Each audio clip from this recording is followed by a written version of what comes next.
We're back with William Doc Speller. My name is John Porter, your host for Information Now, and we're going to continue our conversation. I just wish we had much more time, so I hope that we can have you to come back to our show later on. I want to say that right now to you, Doc. But prior to the commercial break, our audience is accustomed to getting information now, and we appreciate it. Where we are right now, not only in Chicago, but as a society and African Americans as a whole, how do you depict our situation? Oh, man. Whew. Man, let me see. Community organization has been something I've been involved in Chicago. I have observed us being moved around. 47th Street, I was told by someone, I was there with a DNR, Development of Neighborhood Resources, that, you know something, Speller? And this was a man of color, told me that you are keeping our people in a holding pattern. Nobody expects you to do anything but keep these Negroes quiet, because this land over here sells from $1,500 to $2,500 a square foot, and y'all can't squat on it no more. You got to go. Do you know that nobody's cleaning up here? These buildings are falling apart. Wow. They going. And what you are doing is pacifying them until the city, the government can get rid of them or find some place to put them. At that time, they were attempting to move black folks to the suburbs, but they found out poor black folks don't relocate easy. So they aimed at middle-class blacks. See, they were, if you were on ADC, you could go to the suburbs. Well, I know black folks went out there and turned around and came back. No, I ain't going out there. But middle-class blacks leaped at the opportunity to go to the suburbs. Oh, so they'll go. So they fanned them, all of them out. Right. It's a relocation, but we didn't know we were being relocated, because our propensity as black people, once we get education and get some good jobs, we want to get away from our community and go to another community. Now you said it's our propensity. Are you saying that on a national basis when you look at that dense populations of African Americans like Baltimore, New York, Chicago, LA, and you look and you see a certain level of migration? Oh man, it's criminal. But we get a college education or 2 years of college, or we become what I called back in the 50s and 60s Bentus. A new tribe. Yeah. Bentus. Yeah. We've been to college. Yeah.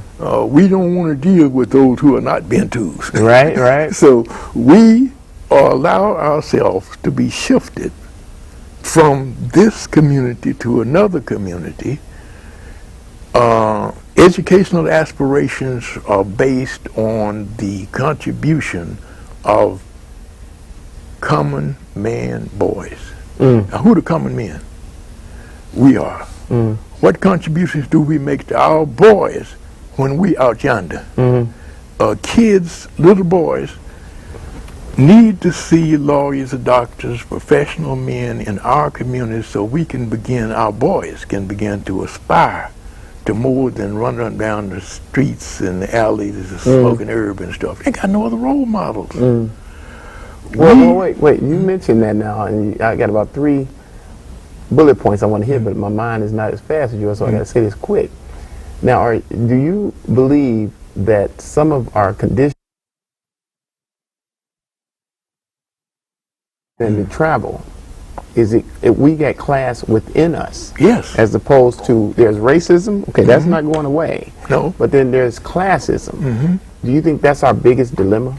That is one of our dilemmas. You see, you look at You know, Judge Pincham on the south side. I had kids. I taught at Northeastern 43 years. I had kids from there talked about how they went to Pincham's house, and his wife fixed cocoa and stuff for them, and how much fun they had at Pincham's house with Pincham's kids playing in the park, playing baseball, kickball, having fun.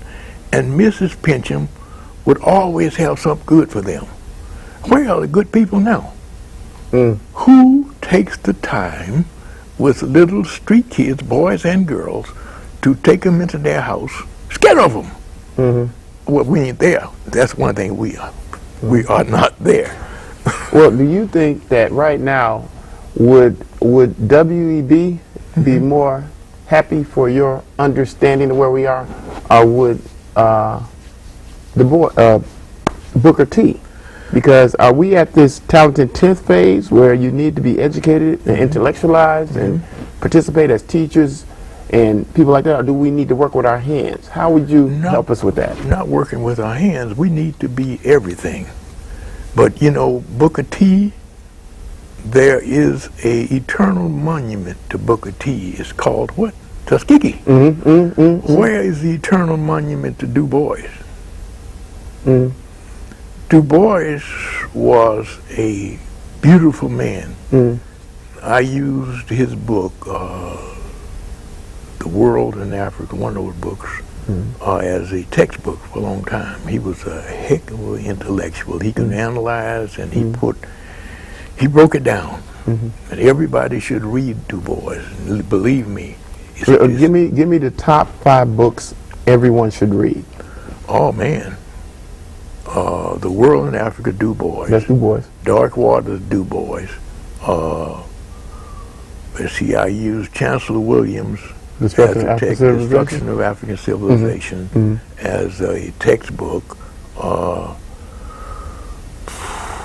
trying to think of his name. He went to France and he wrote... Oh, Frantz Fanon? Frantz Fanon. I would recommend Frantz Fanon. Richard of the Earth? And yeah, Wretched of the Earth. And man, people. Claude Anderson, that's kind of modern. I mean, from the names that you get, would you put him in there? I'm thinking of the man who was really on the. He was a. E. Franklin Frazier. E. Franklin Frazier. That's interesting because I was introduced to E. Franklin Frazier by a white teacher at Western Michigan. Wow. She would have everybody read a book every week and make a book report on it. And she said, Mr. Speller, I want you to do E. Franklin Frazier. You see. Now, I knew a little bit about black history because we had a little old library at home. But I didn't know about E. Franklin Frazier. Man, my eyes popped when I began reading him. Oh, Lordy. And black bourgeoisie, I believe, professors at Roosevelt University. Man, there's so many. Doc, man, we appreciate you tremendously, but the little clock on the wall says it all. I'm John Porter, your host with Information Now. We're sitting here today with William Doc Speller, and we're excited with the information he delivered.